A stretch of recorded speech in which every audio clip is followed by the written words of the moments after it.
Meet the editors. Welcome back. ഞെട്ടിക്കുന്ന മൊഴിയോ എന്നതാണ് ചോദ്യം.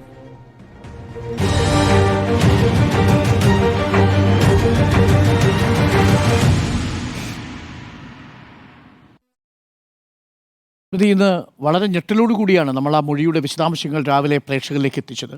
പിന്നീട് FIRലെ വിശദാംശങ്ങൾ നമ്മൾ പ്രേക്ഷകരിലേക്ക് എത്തിച്ചിരിക്കുന്നു. വന്ന വകുപ്പുകളെല്ലാം 3 റേപ്പ് വകുപ്പുകളാണ് ചുമത്തിയിരിക്കുന്നത്.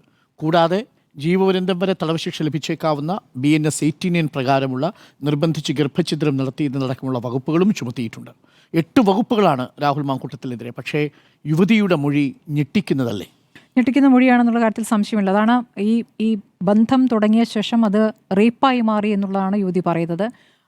റേപ്പ് പലതവണ നടന്നു എന്ന് പറയുന്നു. ഗർഭിണിയാണ് എന്നറിഞ്ഞ ശേഷവും റേപ്പ് നടന്നു എന്ന് പറയുകയാണ്. അതുകൂടാതെ ഗർഭഛിദ്രവുമായി ബന്ധപ്പെട്ട് അത് ആശുപത്രിയിൽ നടന്ന ഗർഭഛിദ്രമല്ല എന്നോർക്കണം. ഗർഭഛിദ്രം നടത്താൻ വേണ്ടി മരുന്ന് ഇയാൾ ബാംഗ്ലൂരിൽ നിന്നും സുഹൃത്ത് വഴി എത്തിക്കുന്നു. ആ സുഹൃത്ത് ആ മരുന്ന് എത്തിച്ച ശേഷം ആ മരുന്ന് യുവതി കഴിക്കുന്നുണ്ട് എന്ന് കാണുക, അത് വീഡിയോ കോൾ വിളിച്ചുകൊണ്ട് അത് ഉറപ്പാക്കുന്നു അത് മരുന്ന് കഴിച്ചു എന്ന്. അങ്ങനെയാണ് ഗർഭഛിദ്രത്തിൽ പോകുന്നത്. അതിനുശേഷമുള്ള ശബ്ദരേഖയാണല്ലോ നമ്മൾ ഇന്നലെ കേട്ടത്. അപ്പോൾ അതിനു മുമ്പുള്ള നേരത്തെയുള്ളതും നമ്മുടെ മുന്നിലുണ്ട്. അപ്പോൾ 2 പേർ തമ്മിലുള്ള ബന്ധം, ആ ബന്ധം ഏതായാലും രാഹുൽ മാങ്കൂട്ടൽ നിഷേധിച്ചില്ല. ഇപ്പം നമുക്ക് നോക്കുകയാണെങ്കിൽ ഈ രാഹുലിനെതിരെ ചുമത്തിയ കുറ്റങ്ങൾ BNS 64(2) F അധികാരത്തിലിരുന്നുള്ള ബലാത്സംഗമാണ്. BNS 64(2) H ഗർഭിണിയാകുമെന്ന അറിവോടെയുള്ള ബലാത്സംഗമാണ്. BNS 64(2) M ആവർത്തിച്ചുള്ള ബലാത്സംഗമാണ്. ഈ 3ഉം ജാമ്യമില്ലാ കുറ്റമാണ്. ജീവപര്യന്തം തടവ് ശിക്ഷ വരെ ലഭിക്കാവുന്ന കുറ്റമാണ്. BNS 89 നിർബന്ധിത ഗർഭഛിദ്രം ജാമ്യമില്ലാ കുറ്റം ലഭിക്കാവുന്നതാണ്. 10 വർഷം വരെ തടവ് ശിക്ഷ ലഭിക്കാം. BNS 316 വിശ്വാസവഞ്ചന 5 വർഷം വരെ തടവും പിഴയും ലഭിക്കാവുന്ന കുറ്റമാണ്. BNS 351 ഭീഷണിപ്പെടുത്തലാണ്. അതിലും 7 വർഷം വരെ തടവ് ലഭിക്കാം.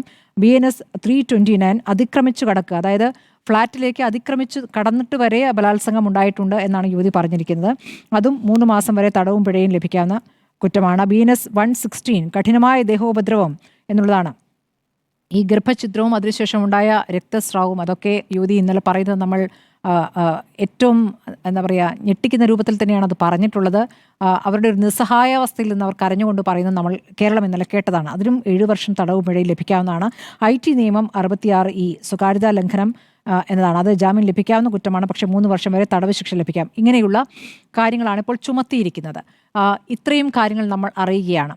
ഈ യുവതി പരാതി നൽകിയ സമയത്തെക്കുറിച്ചാണ് കോൺഗ്രസിലെ ചില നേതാക്കൾ പ്രതികരിച്ചുകൊണ്ടിരിക്കുന്നത്. നമുക്കറിയാമല്ലോ, ഇപ്പോൾ കോൺഗ്രസ് നേതൃത്വം പല തട്ടിൽ 2 തട്ടിലായിരിക്കുന്നു. രാഹുൽ മാങ്കൂട്ടത്തിലെ അനുകൂലിക്കുന്നവരും രാഹുലിനെതിരെ ശക്തമായ നിലപാടെടുത്ത പ്രതിപക്ഷ നേതാവും പിന്നീട് അത് രമേശ് ചെന്നിത്തലയും എന്ന 2 നേതാക്കൾ ഒതുങ്ങിയായിരുന്നു. ഇപ്പോഴായപ്പോഴേക്കും ഇപ്പോൾ രാജ്മോഹൻ ഉണ്ണിത്താണ് ഏറ്റവും ശക്തമായ പ്രതികരണം എന്ന് നടത്തിയ രാജ്മോഹൻ ഉണ്ണിത്താണ്. അതായത് ഒരു തരത്തിലും പിന്തുണയ്ക്കരുത്, ആ പിന്തുണയ്ക്കുന്നവർ പോലും നാണക്കേടിലാകും എന്നുള്ള വാക്കാണ് അദ്ദേഹം ഉപയോഗിച്ചത്. മാത്രമല്ല ആ യുവതിയെ വീണ്ടും ഉപദ്രവിച്ചുകൊണ്ട്, അതായത് വാചകങ്ങളിലൂടെ പ്രസ്താവനകളിലൂടെ ഉപദ്രവിച്ചുകൊണ്ട് പ്രൊവോക്ക് ചെയ്യുകയായിരുന്നു എന്ന് കൂടിയാണ് ഇന്ന് രാജ്മോഹൻ ഉണ്ണിത്താനം പറഞ്ഞത്. അപ്പോൾ നടപടി എടുക്കേണ്ടതാണ്, അതായത് MLA സ്ഥാനത്ത് തന്നെ തുടരാൻ പറ്റിയ ഒരു നേതാവല്ല എന്ന രൂപത്തിൽ തന്നെ രാജ്മോഹൻ ഉണ്ണിത്താൻ അവിടെ പറഞ്ഞു വയ്ക്കുകയാണ്. പക്ഷേ ഇന്ന് ഏറ്റവും ശ്രദ്ധേയമായ പ്രതികരണം രാഹുൽ മാങ്കൂട്ടത്തിന് പിന്തുണ നൽകിക്കൊണ്ട് UDF കൺവീനർ നടത്തിയ പ്രതികരണമാണ്. അദ്ദേഹം പറയുന്നത് CPM രാഷ്ട്രീയം കളിക്കുകയാണ്, ആ CPM രാഷ്ട്രീയത്തിൻ്റെ ഇര എന്ന വാക്കാണ് ഉപയോഗിക്കുന്നത്. അപ്പോൾ അത് എത്രത്തോളം ഉത്തരവാദിത്തമില്ലാതെ ആണ് അങ്ങനെ ഒരു പ്രതികരണത്തിലേക്ക് ഒരു കോൺഗ്രസ് നേതാവ് നീങ്ങിയിരിക്കുന്നതെന്നുള്ളത്. പ്രത്യേകിച്ച് കോൺഗ്രസ് ഇപ്പോൾ പറഞ്ഞുകൊണ്ടിരിക്കുന്നത് രാഹുൽ മാങ്കൂട്ടത്തിൽ ഇപ്പോൾ പാർട്ടിയിലില്ല എന്നുള്ളതാണ്. സസ്പെൻഷനിലാണ്. പാർട്ടിയിലില്ലാത്ത ഒരാൾ എന്ന് പറയുമ്പോൾ അയാൾ ചെയ്ത ഒരു കാര്യങ്ങളും ഞങ്ങൾ അംഗീകരിക്കുന്നില്ല എന്ന് ഒരു വിഭാഗം നേതാക്കൾ പറയുന്നു. അയാളുടെ ഒരു കുറ്റത്തിനും ഞങ്ങൾ അയാളുടെ ഒപ്പം ഇല്ല, അയാൾ തന്നെ ആ കേസ് നേരിടട്ടെ, അയാൾ ഞങ്ങളുടെ കൂട്ടത്തിലുള്ള അല്ല എന്ന് പറയുന്നിടത്താണ് UDF കൺവീനർ, കോൺഗ്രസിൻ്റെ MP, കോൺഗ്രസിൻ്റെ ഭാഗമായി നിന്നുകൊണ്ട് കോൺഗ്രസ് എടുത്തിരിക്കുന്ന പൊതു നിലപാടിന് വിരുദ്ധമായി പരസ്യ പ്രസ്താവന നടത്തിയിരിക്കുന്നത്. അതവിടെ നിൽക്കുന്നു. അപ്പുറത്ത് ഇന്ന് VD സതീശൻ പറഞ്ഞ ഒരു കാര്യം, പൊതുസമൂഹം അല്ലെങ്കിൽ ഒരാൾക്കൂട്ടം വിചാരണ നടത്തിയാലും ആൾക്കൂട്ടം നിലപാടെടുത്താലും എടുത്തിരിക്കുന്ന നിലപാടിൽ നിന്നും ഞാൻ പിന്നോട്ടില്ല, അത് പിന്നീട് കാലം ബോധ്യപ്പെടുത്തുമെന്നുള്ളതാണ്. അതിനർത്ഥം നമുക്കറിയാവുന്ന പോലെ പ്രതിപക്ഷ നേതാവിന് ഈ ഒരു യുവതിയുടെ പരാതി മാത്രമല്ല, നിരവധി തെളിവുകൾ ഇതല്ലാതെ തന്നെ രാഹുൽ മാങ്കൂട്ടവുമായി ബന്ധപ്പെട്ട് കിട്ടിയിട്ടുണ്ടായിരുന്നു. അതിൻ്റെ അടിസ്ഥാനത്തിലാണ് അന്ന് രാഹുൽ മാങ്കൂട്ടം ഇനി MLA ആയി പോയി നിൽക്കേണ്ടതില്ല എന്നൊരു അഭിപ്രായം അദ്ദേഹം പറഞ്ഞത്. ഏതായാലും പാർട്ടിയിൽ നിന്നും അദ്ദേഹത്തെ സസ്പെൻഡ് ചെയ്ത നടപടി വളരെ വേഗത്തിലേക്ക് വന്നത് തന്നെ അന്ന് പ്രതിപക്ഷ നേതാവ് എടുത്ത ഉറച്ച നിലപാടിൻ്റെ ഭാഗമായിട്ടാണ്. അന്ന് ആ നിലപാടെടുത്തില്ലായിരുന്നെങ്കിൽ ഇന്ന് കോൺഗ്രസ് ഏത് തരത്തിൽ നാണക്കേടിലാകുമായിരുന്നു. ഇപ്പോഴുള്ളതിനേക്കാൾ മോശം അവസ്ഥയാകുമായിരുന്നു. ഒരു നടപടിയും എടുക്കാതെ ഇപ്പോൾ ഈ രൂപത്തിലാണ് ഈ വിവരങ്ങളൊക്കെ ഈ ഘട്ടത്തിലാണ് വരുന്നതെങ്കിൽ എന്താകുമായിരുന്നു കോൺഗ്രസിൻ്റെ സ്ഥിതി? അന്നെടുത്ത നിലപാടാണ് ഇപ്പോൾ, അന്ന് പ്രതിപക്ഷ നേതാവ് എടുത്ത നിലപാടാണ് ഇപ്പോഴെങ്കിലും തലയുയർത്തി പിടിച്ച് നിൽക്കാൻ പാർട്ടിയെ സഹായിക്കുന്നത്. പക്ഷേ അപ്പോഴും MLA സ്ഥാനത്ത് തുടരാമോ എന്നുള്ളത് വേറെ ചില കാരണങ്ങൾ കൊണ്ടാണ്. ഇപ്പോൾ സമാനമായ ഒരുപാട് പീഡന കേസുകൾ അല്ലെങ്കിൽ രാഷ്ട്രീയ നേതാക്കൾക്കെതിരെ ഉയർന്നിട്ടുള്ള ലൈംഗിക ആരോപണങ്ങളൊക്കെ ഇവിടെ ഉന്നയിക്കപ്പെടുന്നുണ്ട്. അത് ഉന്നയിക്കപ്പെടുമ്പോഴും ഇത് വ്യത്യസ്തമായി നിൽക്കുന്നത്, ഞാനത് നിയമപരമായി നേരിട്ട് കൊള്ളാമെന്ന് പറയുന്നതിനൊപ്പം തന്നെ തൻ്റെ ശബ്ദമാണ് എന്നുള്ളത് നിഷേധിക്കുന്നില്ല, തനിക്ക് ബന്ധമുണ്ടായിരുന്നു എന്ന് നിഷേധിക്കുന്നില്ല. അങ്ങനെ ഒരു പരസ്യ പ്രസ്താവന നടത്തുന്ന ആദ്യത്തെ നേതാവായിരിക്കുമെന്നാണ് ഞാൻ കരുതുന്നത്. സാധാരണഗതിയിൽ നിഷേധിച്ചങ്ങ് പോവുകയും ചെയ്ത് ഒന്നും ചെയ്തിട്ടില്ല, നിഷേധിച്ചിട്ടില്ല. ഇന്നിപ്പോൾ മുൻകൂർ ജാമ്യാപേക്ഷയിൽ അയാൾ പറയുന്നത് എത്രത്തോളം ആ യുവതിയെ അപമാനിക്കുന്ന തരത്തിലാണ്. ഏതായാലും കേസ് രക്ഷപ്പെടാൻ വേണ്ടി ചെയ്യുന്ന കാര്യങ്ങളാണ്, എന്നാൽ പോലും അതിൽ പറയുന്ന കാര്യങ്ങൾ ഇതൊരു രാഷ്ട്രീയ ഗൂഢാലോചനയാണെന്ന്. അത് CPM-ഉം BJP-യും ചേർന്നുള്ള രാഷ്ട്രീയ ആലോചന. യുവതി വിവാഹിതയാണ്, അതൊരു BJP-കാരനാണ്. അപ്പോൾ BJP-യും CPM-ഉം ചേർന്നുള്ള രാഷ്ട്രീയ ഗൂഢാലോചന എന്നൊരു ആരോപണം അവിടെ ഉന്നയിക്കുന്നു. മാത്രമല്ല യുവതി തന്നെ ഇങ്ങോട്ടാണ് ഫേസ്ബുക്കിൽ പരിചയപ്പെട്ടതെന്ന്. ഫേസ്ബുക്കിൽ കൂടി അങ്ങോട്ട് പരിചയപ്പെടും ഒരു പക്ഷേ ഒരു യുവ നേതാവാണ്, എല്ലാവർക്കും താല്പര്യം തോന്നുന്ന അല്ലെങ്കിൽ നന്നായി സംസാരിക്കുന്ന നേതാവാണ്, ടെലിവിഷൻ ചാനലുകളിലെ ഒരു മുഖമായിരുന്നു. ഉറപ്പായിട്ടും ആരാധനയ്ക്ക് തോന്നി പലരും വിളിക്കുന്നുണ്ടാകാം, മെസ്സേജ് അയക്കുന്നുണ്ടാകാം. അതിന് അവരുമായിട്ട് ഒരു വേറെ തരത്തിലുള്ള ബന്ധം സ്ഥാപിക്കണമെന്നല്ലല്ലോ അർത്ഥം. അപ്പോൾ ഇങ്ങോട്ടാണ് സമീപിച്ചതെന്ന് പറയുന്നു. രണ്ടാമത്തെ കാര്യം, ഈ യുവതി ഡൊമസ്റ്റിക് വയലൻസ് നേരിട്ടിരുന്നു എന്നുള്ള കാര്യം തന്നോട് പറഞ്ഞു എന്നുള്ളതാണ്. അത് പറഞ്ഞാണ് ബന്ധത്തിലേക്ക് വന്നത്. അങ്ങനെ ഒരു ഡൊമസ്റ്റിക് വയലൻസ് നേരിട്ട ഒരു യുവതിയുമായി ബന്ധപ്പെടുന്ന ഒരു അവസ്ഥയിലേക്ക് വരികയാണെങ്കിൽ പിന്നീട് അവരെ അതിനേക്കാൾ വലിയ പീഡനത്തിലേക്ക് വലിച്ചിഴക്കുകയാണോ വേണ്ടത്? ഒരു MLA എന്ന ഉത്തരവാദിത്വം എത്രത്തോളം അയാൾ നിറവേറ്റി എന്നുള്ള ചോദ്യം അവിടെ നിൽക്കുകയാണ്. അതൊരു പ്രധാനപ്പെട്ട കാര്യം. പിന്നെ ഒന്ന് പറയുന്നത്, ഈ വിക്ടിം ഈ ഓഡിയോ എല്ലാം റെക്കോർഡ് ചെയ്യുന്നു, എല്ലാം സേവ് ചെയ്ത് വെക്കുന്നു. ഇപ്പോഴത്തെ മിക്ക ഫോണുകളിലും ഇതെല്ലാം സിസ്റ്റം അതിൻ്റെ കൂടെ തന്നെയുണ്ട്. കോളുകൾ അല്ലാതെ തന്നെ അത് നാച്ചുറലായി തന്നെ റെക്കോർഡർ ആയി പോകുന്ന ഫോണുകളാണ് ഇതിലുള്ളത്. അപ്പോൾ അത് മനഃപൂർവ്വം അന്ന് മുതലേ റെക്കോർഡ് ചെയ്ത് വെച്ച് പിന്നീട് കൊടുക്കാനാണ് എന്ന രൂപത്തിലുള്ള വാദം എത്രത്തോളം നിൽക്കുമെന്നറിയില്ല. നമ്മളെന്തായാലും ആ കരച്ചിലാണ് കേട്ടത്. ആ കരച്ചിൽ ഒരു കള്ളക്കരച്ചിലായി നമുക്കാർക്കും തോന്നിയിട്ടില്ല. അതുകൊണ്ട് അത് അവിടെ നിൽക്കുക തന്നെ ചെയ്യുമെന്നുള്ളതാണ്. ഇങ്ങനെയൊരു രാഷ്ട്രീയ നേതാവിനെ ഇനി കേരളത്തിന് വേണോ എന്നുള്ള ചോദ്യമാണ്. അതാണ് കോൺഗ്രസിലെ ഏറ്റവും മുതിർന്ന വനിതാ നേതാക്കൾ അന്ന് ചോദിച്ചത്. കോൺഗ്രസിൽ ഇങ്ങനെയൊരു നേതാവ് വേണ്ടതില്ല എന്നാണ് ഷാനിമോൾ ഉസ്മാൻ പറഞ്ഞത്. അതുതന്നെയാണ് ഇപ്പോഴും എനിക്ക് പറയാനുള്ളത്. നമ്മളെ ഞെട്ടിക്കുന്ന കാര്യങ്ങൾ തന്നെയാണ്. ഇനി നിയമപരമായി പറയുന്ന കൺസെൻഷ്യലായ ബന്ധം ഒരു ഘട്ടത്തിൽ അത് ബലാത്സംഗത്തിലേക്ക് പോകുന്നു എന്നൊക്കെ കോടതിയിൽ എങ്ങനെ പ്രൂവ് ചെയ്യാൻ പറ്റുന്നു എന്നുള്ള പ്രധാനപ്പെട്ട ഒരു ചോദ്യം അവിടെ നിൽക്കുന്നുണ്ട്. അത് ഈ മൊഴിയുടെയൊക്കെ അടിസ്ഥാനത്തിൽ അത് നമ്മൾ കാണുന്നതിൽ അപ്പുറമുള്ള കാര്യങ്ങൾ ഉണ്ടാകാം ഒരു പക്ഷേ. അതുകൂടി കോടതിയുടെ മുന്നിലേക്ക് എത്തുമ്പോൾ അതൊരു പ്രധാനപ്പെട്ട തെളിവാകുമോ എന്നുള്ളതാണ് ഒരു സംശയം അവിടെ നിൽക്കുന്നത്. മറ്റേ ഈ ഗർഭചിത്രം ആശുപത്രിയിലല്ല നടന്നതെന്നും മരുന്ന് കൊടുത്തു എന്നുള്ളതും ഒരു പ്രധാനപ്പെട്ട തെളിവാകുമെന്നാണ് ഞാൻ കരുതുന്നത്. ആ മരുന്ന് ഏത് തരത്തിലുള്ളതാണെന്നുള്ളത് ഡോക്ടർമാർ തന്നെ പറയേണ്ടതാണ്. അതൊരു അപകടമുണ്ടാക്കുന്ന, ഒരു ജീവന് വരെ ഭീഷണിയാകുന്ന ഒരു രൂപത്തിലുള്ള ആയിരുന്നോ എങ്കിൽ അപ്പോൾ അതുപോലും സംഭവിച്ചാൽ കുഴപ്പമില്ല എന്ന രൂപത്തിലാണോ ഒരു ഉത്തരവാദപ്പെട്ട ജനപ്രതിനിധി പ്രവർത്തിച്ചത് എന്നുള്ളൊരു ചോദ്യമാണ് അവിടെ വരുന്നത്. ആ നിലയ്ക്കത് വളരെ ഗുരുതരം തന്നെയാണ്. ഞെട്ടിക്കുന്ന മൊഴിയോ എന്നുള്ളതാണ് ചോദ്യം. മൊഴിയിലേക്ക് വരും മുമ്പ് ഞാൻ ഇന്നത്തെ മുൻകൂർ ജാമ്യാപേക്ഷയിലേക്ക് വരാം. ഒരു കാര്യം ആദ്യമേ ഞാൻ പ്രേക്ഷകരോട് പറയട്ടെ. കോൺഗ്രസിലെ നേതൃത്വം വിശദമായി ഈ കേസിൽ എന്താണ് സംഭവിച്ചിരിക്കുന്നതെന്ന് ഈ കുട്ടിയുമായി ഒന്ന് സംസാരിച്ചാൽ തീരാവുന്ന എല്ലാ ആശയക്കുഴപ്പമേ ഉള്ളൂ. പക്ഷേ പ്രശ്നം കോൺഗ്രസിൻ്റേത് ഈ കുട്ടിയെ പിന്തുണയ്ക്കണോ വേണ്ടയോ എന്നുള്ളൊരു ആശയക്കുഴപ്പമല്ല. ഈ തെരഞ്ഞെടുപ്പ് സമയത്ത് ഇതെങ്ങനെ നേരിടും എന്നുള്ളൊരു ആശയക്കുഴപ്പവും ഒപ്പം രാഹുലിൻ്റെ നേതൃത്വത്തിലുള്ള ഒരു സൈബർ പോരാളികളിൽ നിന്നുള്ള ആക്രമണവുമാണ് കോൺഗ്രസിനെ തളർത്തുന്നത്. ഞാനിതിലെ സത്യവാങ്മൂലത്തിൽ ഇന്നത്തെ മുൻകൂർ ജാമ്യാപേക്ഷയിലേക്ക് വരാം. മുൻകൂർ ജാമ്യാപേക്ഷയിലെ 2 പ്രധാനപ്പെട്ട ഭാഗങ്ങളുണ്ട്, വളരെ കൗതുകകരമാണ്. അതിലൊന്ന്, രാഹുൽ മാങ്കൂട്ടത്തിൽ പറയുന്നത് ഈ പെൺകുട്ടി വിവാഹിതയായിരുന്നുവെന്നും വിവാഹിതയായ പെൺകുട്ടിക്ക് ഭർത്താവിൽ നിന്ന് ഗാർഹിക പീഡനം ഏൽക്കേണ്ടി വന്നിരുന്നു എന്നത് താൻ അറിഞ്ഞുവെന്നും അങ്ങനെ അറിഞ്ഞതിൽ ആ പെൺകുട്ടിയുടെ എമ്പതി തോന്നി പിന്നീട് ആ സൗഹൃദം ഇഷ്ടമായി പരിണമിച്ച് പിന്നീടാണ് അവർ ബന്ധത്തിലേക്ക് പോയത് എന്നുമാണ് ഈ MLA പറയുന്നത്. രാഹുൽ മാങ്കൂട്ടത്തിൽ MLA എന്ന നിലയിൽ ചെയ്ത ആദ്യത്തെ ഒരു തെറ്റ് അദ്ദേഹം സ്വയം സമ്മതിക്കുന്നത് ഇവിടെയാണ്. ഡൊമസ്റ്റിക് വയലൻസ് ആക്ടിൻ്റെ ഇരയായൊരു പെൺകുട്ടിയുമായി സൗഹൃദം സ്ഥാപിച്ച ആ പെൺകുട്ടിയെ ലൈംഗികമായി ഉപയോഗിച്ച് ഗർഭിണിയാക്കി ഒടുവിൽ ആ ഗർഭഛിദ്രത്തിന് അശാസ്ത്രീയമായ രീതിയിലുള്ള മരുന്ന് കൂടി നിർദ്ദേശിച്ചിരിക്കുന്നു രാഹുൽ മാങ്കൂട്ടത്തിൽ. അതല്ലേ യഥാർത്ഥത്തിൽ ഇവിടെ സംഭവിച്ചത്? രാഹുൽ മാങ്കൂട്ടത്തിൽ മുൻകൂർ ജാമ്യാപേക്ഷയിൽ പറയുന്നത് രാഹുൽ മാങ്കൂട്ടത്തിൽ തന്നെ തിരിച്ചടിയാവുന്നതിൻ്റെ ഒരു പോയിന്റാണ് ഞാൻ ചൂണ്ടിക്കാണിച്ചത്. ഇത് ഞാൻ കോട്ട് ചെയ്യുന്നത് രാഹുൽ മാങ്കൂട്ടത്തിൽ ഒപ്പിട്ട രാഹുൽ മാങ്കൂട്ടത്തിൻ്റെ മുൻകൂർ ജാമ്യാപേക്ഷയിൽ നിന്നാണ്. എന്താണ് രാഹുൽ മാങ്കൂട്ടത്തിനെതിരെ ചുമത്തിയിരിക്കുന്ന പ്രധാനപ്പെട്ട 8 വകുപ്പുകളിൽ ആദ്യത്തെ വകുപ്പ് 64(2)(f) അല്ലേ? എന്താ 64(2)(f) പറയുന്നത്? ഈ പെൺകുട്ടിയുടെ ട്രസ്റ്റിന് പറ്റുന്ന തരത്തിലുള്ള ഒരാൾ, അത് ഗാർഡിയനാവാം, രക്ഷിതാവാം, അതിന് മറ്റേതെങ്കിലും ഒരു വ്യക്തിയോ ഭർത്താവാം, അതല്ലെങ്കിൽ ഒരു പബ്ലിക് അതോറിറ്റിയിലിരിക്കുന്ന ഒരാളാവാം, ഈ പെൺകുട്ടിയുടെ ട്രസ്റ്റ് ലഭിക്കാൻ സാധ്യതയുണ്ടെന്നറിയാവുന്ന ഒരാൾ അധികാരത്തിൽ ഇരുന്നു കൊണ്ട് നടത്തിയ റേപ്പ് എന്നാണ് 64(2)(f) നിർവചിച്ചിരിക്കുന്നത്. ഇവിടെ ആരാണ് രാഹുൽ മാങ്കൂട്ടത്തിൽ? രാഹുൽ മാങ്കൂട്ടത്തിൽ ഒരു പബ്ലിക് അതോറിറ്റിയാണ്. രാഹുൽ മാങ്കൂട്ടത്തിൽ ഈ കുട്ടിയുടെ ട്രസ്റ്റ് ഒബ്റ്റെയിൻ ചെയ്തിട്ടുണ്ട്. ഈ ട്രസ്റ്റ് ഒബ്റ്റെയിൻ ചെയ്തിരിക്കുന്ന സാഹചര്യം ഏതാണ്? കുട്ടി ഡൊമസ്റ്റിക് വയലൻസ് ആക്ടിന് ഇരയായി തീർന്ന ഘട്ടത്തിലാണ്.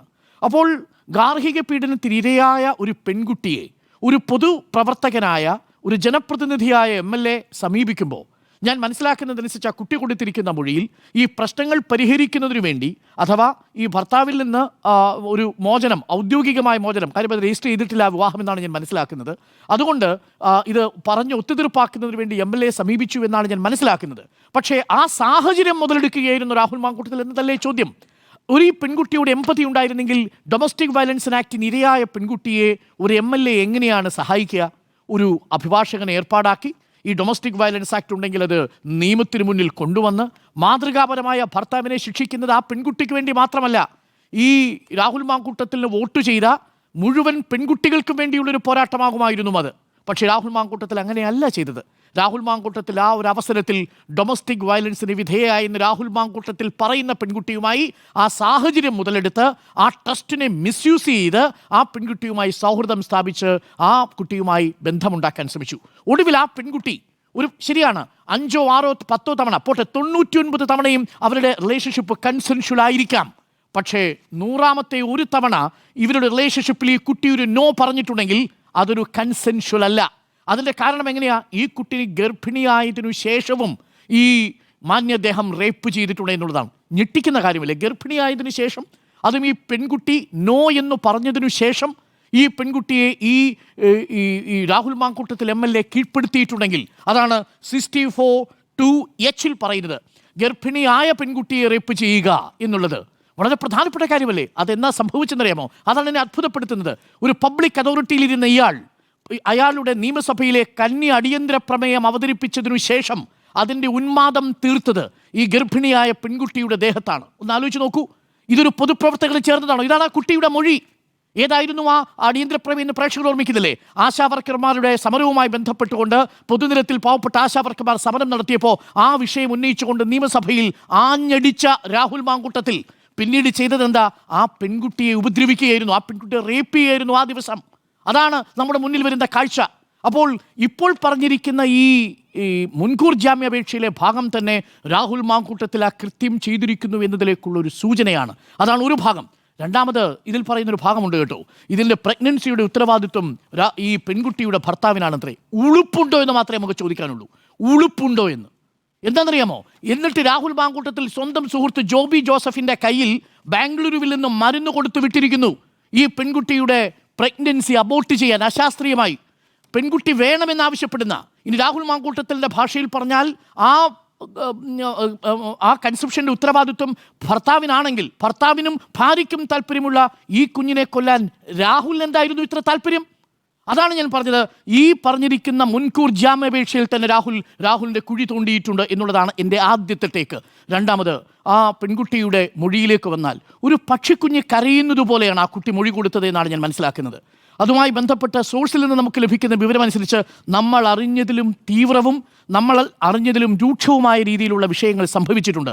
ഇയാളൊരു സൈക്കോപാത്തായിരുന്നുവെന്നും ഒരു സീരിയൽ പ്രഡേറ്റർ ആയിരുന്നു എന്ന മട്ടിലുമുള്ള മൊഴികൾ ഈ പെൺകുട്ടിയുടേതായിട്ടുണ്ട് എന്നാണ് ഞാൻ മനസ്സിലാക്കുന്നത്. സമർപ്പിച്ചിട്ടുണ്ട്. ഒന്നിലധികം തവണ ഒരു ദിവസം ഒരു പെർവേർഷൻ ഉള്ള ഒരാൾ എന്ന നിലയിൽ ഇയാൾ സമീപിച്ചു എന്നതാണ് ഇപ്പോൾ പുറത്തു വരുന്ന വിവരങ്ങൾ. അതിൻ്റെ കൂടുതൽ വിശദാംശങ്ങൾ വരുമ്പോൾ, വിചാരണ വേളയിൽ വരുമ്പോൾ കേരളം ഞെട്ടുമെന്നതും ഉറപ്പാണ്. ഇതിപ്പോൾ രഹസ്യമൊഴിയായി നെയ്യാറ്റിൻകര ജുഡീഷ്യൽ മജിസ്ട്രേറ്റ് കോടതി രേഖപ്പെടുത്തിക്കൊണ്ടിരിക്കുകയാണ്.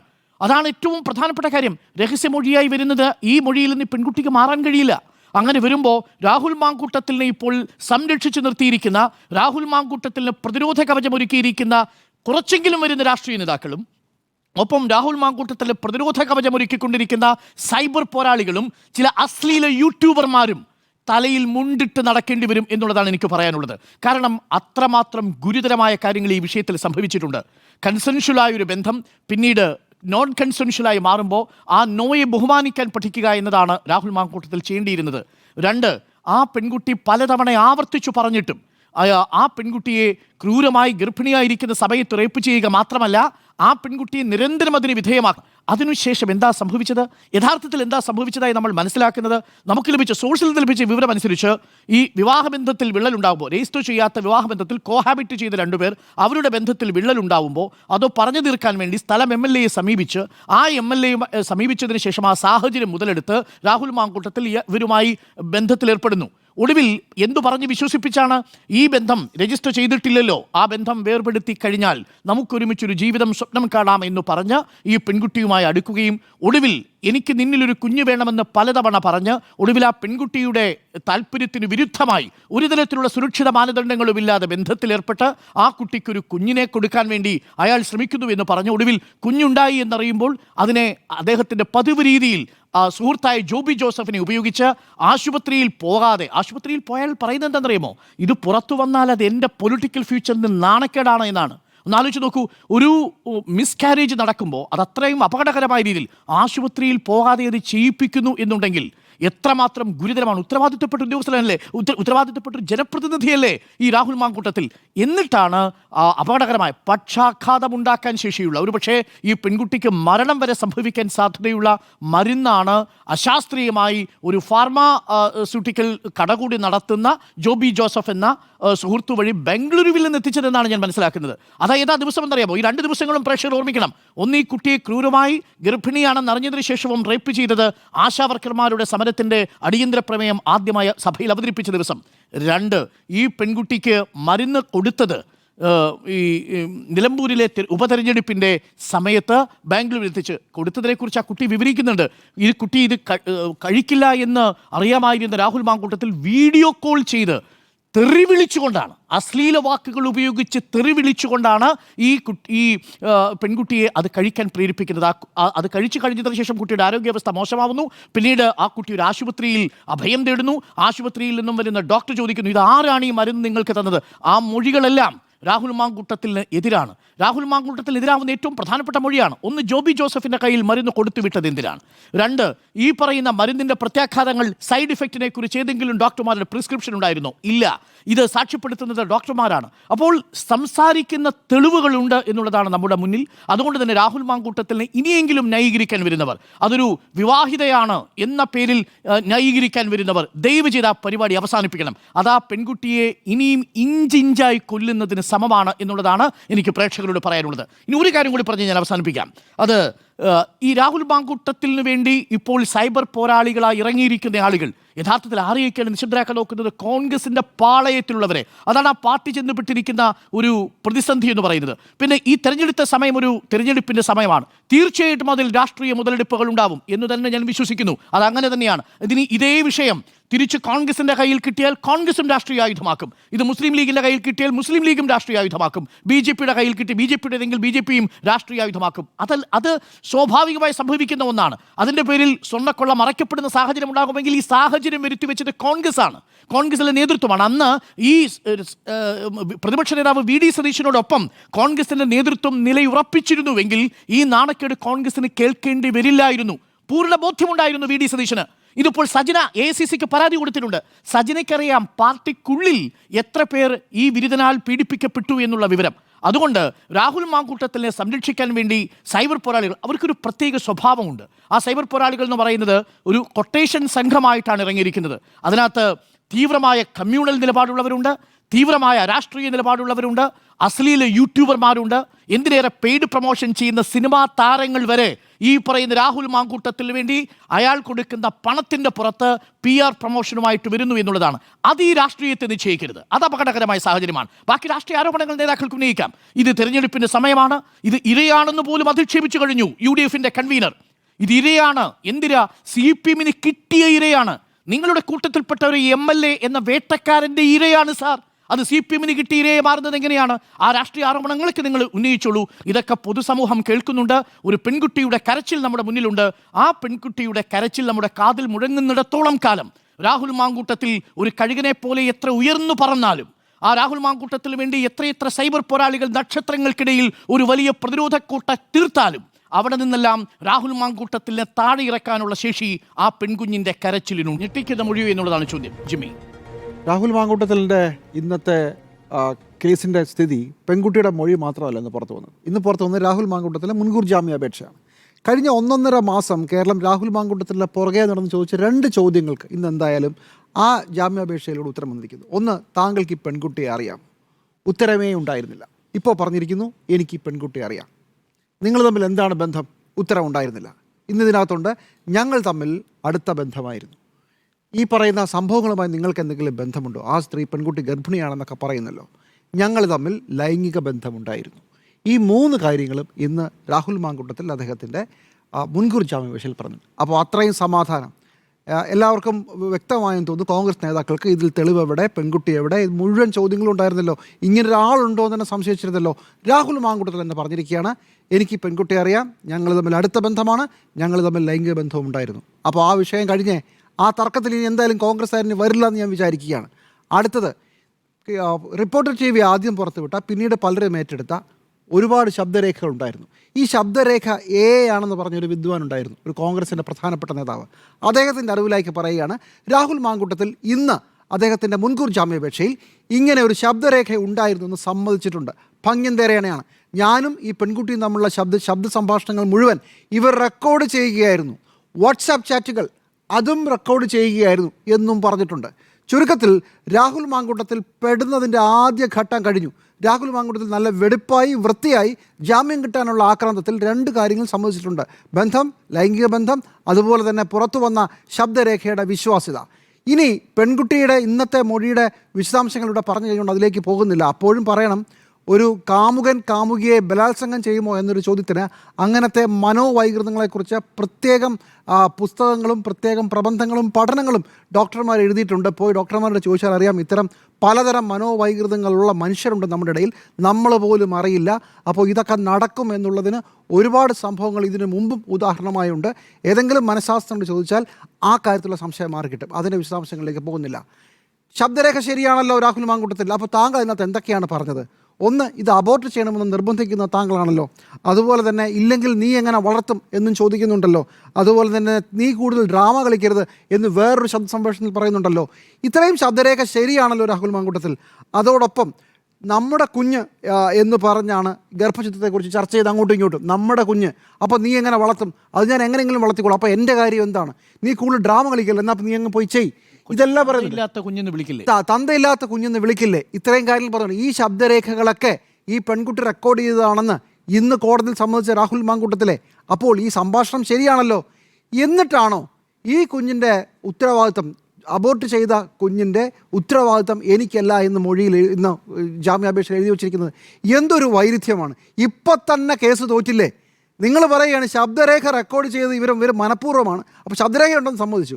ആ ശബ്ദരേഖയിൽ പറഞ്ഞിരിക്കുന്നത് മുഴുവൻ നിങ്ങൾ 2 പേരും ചേർന്ന് ഒരു ഗർഭം എങ്ങനെ ഒഴിവാക്കുമെന്നതിനെക്കുറിച്ചുള്ള തർക്കമാണ്. അതിനകത്ത് താങ്കൾ നിർബന്ധിക്കുന്നതാണ്, താങ്കൾ ഭീഷണിപ്പെടുത്തുന്നതാണ്, താങ്കൾ പല രീതിയിൽ സമ്മർദ്ദം ചെലുത്തുന്നതാണ്, പല രീതിയിൽ ഇതെങ്ങനെയെങ്കിലും ഒഴിവാക്കാനുള്ള പല തന്ത്രങ്ങളും ശ്രമിച്ചു നോക്കുന്നതാണ്. കാര്യങ്ങൾ വെടിപ്പായി രാഹുൽ മാങ്കൂട്ടത്തിൽ സമ്മതിച്ച സ്ഥിതിക്ക് ഇനി ഇതിനകത്ത് എന്താ സംശയം? പെൺകുട്ടിയുടെ മൊഴിയിലേക്ക് ഇന്ന് കൊടുത്ത മൊഴിക്കപ്പുറം രാഹുൽ മാങ്കൂട്ടത്തിൽ കൊടുത്ത ജാമ്യാപേക്ഷയെ ഞാൻ വിശ്വസിക്കുന്നു. ഇത് രാഹുൽ മാങ്കൂട്ടത്തിൽ കുറ്റം സമ്മതിക്കുന്നതിന് തുല്യം തന്നെയാണ്. രാഹുൽ മാങ്കൂട്ടത്തിൽ മൊഴിയെക്കുറിച്ച് പറയുന്നുണ്ട്, ശബ്ദ സംഭാഷണത്തെക്കുറിച്ച് പറയുന്നുണ്ട്, ബന്ധം സമ്മതിക്കുന്നുമുണ്ട്.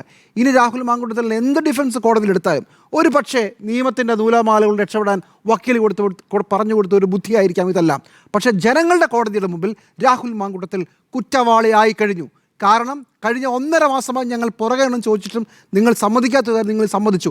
ഒരു പെൺകുട്ടിയെ തനിക്ക് രഹസ്യമായി ബന്ധമുണ്ടാവുകയും ആ ബന്ധത്തിൽ അവർ ലൈംഗിക ബന്ധമുണ്ടാവുകയും അതിനുശേഷം അതേക്കുറിച്ച് വിശദമായി സംസാരിച്ച് നിർബന്ധിച്ച് അവരെ കൊണ്ട് മരുന്ന് കഴിപ്പിച്ച് ഗർഭചിത്രം നടത്തുകയും ചെയ്തു. ഇത്രയും കാര്യം വ്യക്തമായി.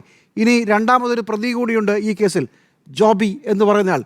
അയാളെ പിടിക്കുമ്പോൾ കഴിപ്പിച്ച മരുന്ന് ഏതാണ്, എവിടെ നിന്നാണ് വാങ്ങിച്ചത്, അതുകൂടി തെളിഞ്ഞോളൂ. ഒരു 24 മണിക്കൂർ കാത്തിരുന്നാൽ മതി. കേസ് വ്യക്തമാണ്. കോടതിയിൽ ഈ കേസ് എങ്ങനെ പോകുമെന്നതിനെക്കുറിച്ച് നമുക്കറിയില്ല. അത് കേസിൻ്റെ നൂലാമാലകളാണ്, നിയമത്തിൻ്റെ ഇൻ്റർപ്രിട്ടേഷൻസാണ്. എങ്ങനെയാണ് ഗർഭചിത്രത്തെക്കുറിച്ച് അങ്ങോട്ടും ഇങ്ങോട്ടും തർക്കിക്കുന്ന കരയുന്ന ഒരു പെൺകുട്ടി പിന്നീട് അത് റേപ്പാണെന്ന് പറഞ്ഞ് പരാതി വരുന്നു. ഇതെങ്ങനെ ശരിയാവും എന്നൊക്കെ ആയിരിക്കും കോടതിയിൽ കൊണ്ടുപോകാൻ പോകുന്ന ബുദ്ധി. പക്ഷേ ഞാൻ കോടതിയിലേക്ക് പോകുന്നതിനെക്കുറിച്ചല്ല എൻ്റെ താല്പര്യവും എൻ്റെ കൺസേണും. രാഹുൽ മാങ്കൂട്ടത്തിൽ ഇതുവരെ സമ്മതിക്കാതിരുന്നത് ഇപ്പോൾ സമ്മതിച്ചതോടുകൂടി ഇനി ജനങ്ങൾ തീരുമാനിക്കട്ടെ ഈ MLA ചുമക്കണോ, ഈ രാഷ്ട്രീയ നേതാവിനെ, ഈ രാഷ്ട്രീയ പ്രവർത്തകനെ, ഈ രാഷ്ട്രീയ വിഴുപ്പിനെ ചുമക്കണോ വേണ്ടയോ എന്നുള്ളത്. കോടതിയിൽ പോയാൽ എന്തൊക്കെയാണ് സംഭവിക്കുക എന്നുള്ളത് നമുക്കറിയാമല്ലോ. അതിനുമുമ്പ് ഒരു കാര്യം കൂടെ പറയാം. ഈ പരാതിയും പരാതിക്കാരിയും എവിടെ എന്ന് ചോദിച്ച രാഹുൽ മാങ്കൂട്ടത്തിൽ പരാതി വന്നപ്പോൾ മുങ്ങി. ഇപ്പോൾ ഇല്ല, 36 മണിക്കൂർ കഴിഞ്ഞിരിക്കുകയാണ്. പരാതിയും പരാതിക്കാരനും വന്നപ്പോൾ രാഹുൽ മാങ്കൂട്ടത്തിലില്ല. കോടതിയിൽ പക്ഷേ ഇതെങ്ങനെയാകുമെന്നുള്ളതിനെക്കുറിച്ച് നേരത്തെ സ്മൃതി പറഞ്ഞതുപോലെ എനിക്കും എൻ്റേതായ ആശങ്കകളുണ്ട്. മുമ്പ് ഒരു സ്ത്രീ ആക്രമിക്കപ്പെട്ട കേസ്, ആ കേസ് അടുത്ത ആഴ്ച വിധിയിലേക്ക് വരികയാണ്. അന്ന് കോടതിയുടെ നടപടിക്രമങ്ങൾക്കെതിരെ എത്ര പ്രാവശ്യം ആ സ്ത്രീ മേൽക്കോടതിയിൽ പോയി പരാതിപ്പെട്ടു. ആ കേസിലെ ഏറ്റവും നിർണായക തെളിവായ മെമ്മറി ഡിസ്ക്, അതായത് പീഡന ദൃശ്യങ്ങളടങ്ങിയ മെമ്മറി കാർഡ്, ആ കാർഡ് 3 തവണ അൺഓതറൈസ്ഡ് ആയിട്ട് ആക്സസ് ചെയ്തു. കോടതിയുടെ കസ്റ്റഡിയിലിരിക്കുന്ന സാധനം 3 തവണ അനൗദ്യോഗികമായി ആളുകൾ തുറന്നു നോക്കി എന്നുള്ളത് തെളിഞ്ഞതല്ലേ. അത് 2018 2 പ്രാവശ്യം, 2021 1 പ്രാവശ്യം. അവസാനം കോടതി ഇത് വിശദമായി അന്വേഷിച്ചിട്ട് ഇങ്ങനെ ഒരു അനധികൃതമായ ഒരു ആക്സസ് ഉണ്ടായെന്നും അത് കോടതി ജീവനക്കാരും ഒരു മുൻ ജഡ്ജിയും, വേറൊരു കോടതി ഉണ്ടായിരുന്ന ജഡ്ജിയും ഇത് കണ്ടു, അത് അൺഓതറൈസ്ഡ് ആണ് എന്ന് പറയുകയും ചെയ്തു. അപ്പോൾ ഈ പെൺകുട്ടി കോടതി പറഞ്ഞു ഇത് വിശദമായി അന്വേഷിക്കണം, ഇങ്ങനെ പറഞ്ഞ് പോയാൽ പോരാ.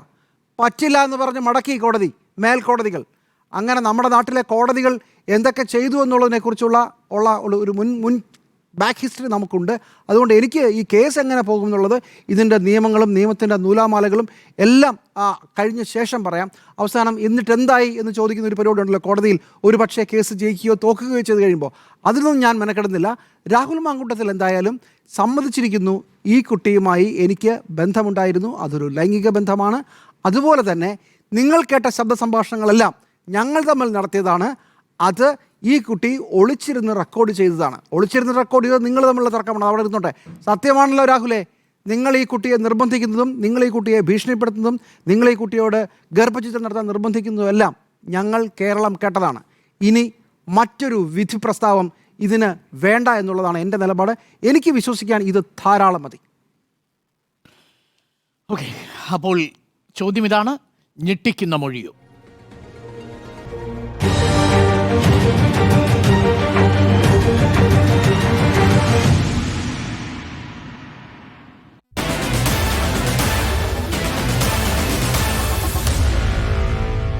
Meet the editors.